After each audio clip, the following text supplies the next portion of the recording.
Hello hi మామ అందరు నమస్తే. మొన్న నేను పామాయిల్ తోట రూటర్ ట్రైనింగ్కి వెళ్ళినప్పుడు అయితే నా టిఫిన్ బాక్స్ అయితే ఆ తోటలో అయితే మర్చిపోయాను. ఇంటికి వచ్చాక మా అమ్మ నన్ను మామూలు తిట్టింది, మాకు ఘోరంగా తిట్టింది. ఆ తర్వాత ఏమైనా తెలియదు మా నాకైతే ఘోరంగా అయితే జ్వరం అయితే వచ్చింది. ఒక 4 రోజులు ఇంటికి నుంచి ఎక్కడ బయటికి వెళ్ళలేదు. ఆ 4 రోజులు ట్రాక్టర్ పోలేదు, ఏడికి పోలేదు, అసలు ఇంటికి వెళ్ళి బయటకు వెళ్ళలేదు. అసలు ఇంటికి వెళ్ళి ఓపిక కూడా లేకుండా నాకు. ఈ రోజు నేను మా మనిషి తోటకైతే వచ్చిన టిఫిన్ బాక్స్ కోసము. ఉందో లేదో కూడా తెలియదు, ఉంటే బాగుండు, లేకుంటే మాత్రం మా మంచిగా నా పని అయిపోయింది. టిఫిన్ బాక్స్ అయితే నేను ఏడైతే తిని పెట్టినో ఆనే అయితే ఉన్నది, ఎవరు ముట్టలేదు. అది వానకు తడిసి మొత్తం అట్లా బురద అయింది.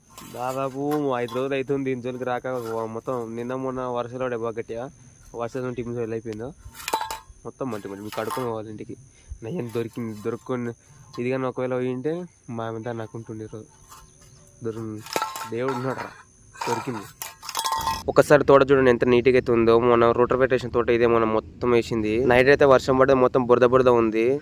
ఇలా వర్షం ఇలా పడితే మళ్ళీ గడ్డి అయితే వచ్చేసేది. ఇంకా రిటర్న్ ఇంటికి అయితే బయలుదేరినాం. మీరు మరిన్ని షార్ట్ వీడియోస్ మన ఛానల్ సబ్స్క్రైబ్ చేసుకోవాలి. వీడియో